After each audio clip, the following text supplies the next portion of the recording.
আঙুলের ছাপ শনাক্তকরণ পদ্ধতি বাংলাদেশি আজিজুল হকের বেহাত কৃতিত্ব। আঙুলের ছাপ দিয়েই খুলে যাচ্ছে মোবাইলের লক, গেটের তালা, অফিসের উপস্থিতি ফিঙ্গারপ্রিন্ট নিয়ে যাচাই করা যাচ্ছে কে অপরাধী। এই ফিঙ্গারপ্রিন্ট ডিটেকশন সিস্টেম প্রথম কে আবিষ্কার করেছিল তা কি আপনারা জানেন? তিনি ছিলেন একজন বাঙালি, নাম খান বাহাদুর কাজী আজিজুল হক। বাড়ি খুলনা জেলার কসবার পাই গ্রামে। কাজ করতেন তৎকালীন বেঙ্গল পুলিশে। ফিঙ্গারপ্রিন্ট নিয়ে অনেকেই আগে কাজ করেছেন, কিন্তু এর প্র্যাকটিক্যাল ইউজ কিভাবে যাচাই করা যায়, কিভাবে ফিঙ্গারপ্রিন্ট দিয়ে আলাদা করা যায় মানুষকে, সেটা প্রথম আবিষ্কার করেন আমাদের দেশের কাজী আজিজুল হক। ব্রিটিশ আমলে বেঙ্গল পুলিশের আইজি ছিলেন এডওয়ার্ড রিচার্ড হেনরি।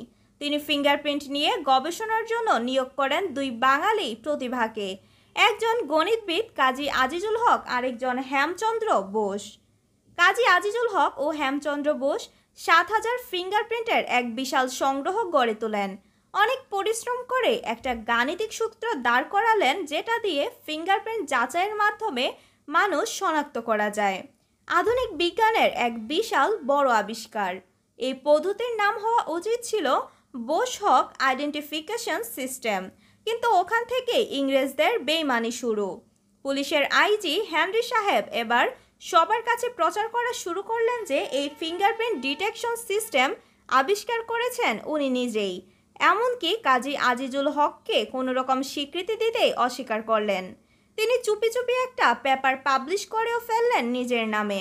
ব্যাস, বাংলাদেশের কাজী আজিজুল হক আবিষ্কৃত সিস্টেমের নাম হয়ে গেল Henry classification system. Henry classification system এখন জগৎ বিখ্যাত। মোবাইলের টাচে, অফিসে, অপরাধী শনাক্তকরণে, বলতে গেলে যত জায়গায় ফিঙ্গারপ্রিন্ট ব্যবহৃত হচ্ছে তত জায়গায় এই হেনরি ক্লাসিফিকেশন সিস্টেমই ব্যবহার করা হচ্ছে।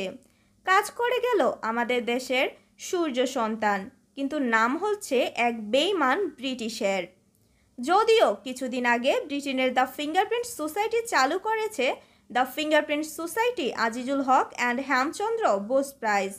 ওদিকে যে সিস্টেমের নাম হতে পারত হক বোস সিস্টেম, তা আজও হেনরি ক্লাসিফিকেশন সিস্টেমই রয়ে গেছে, আর অজানায় থেকে গেছেন আমাদের Azizul Haque. Shamima Sultana, news desk, news plus.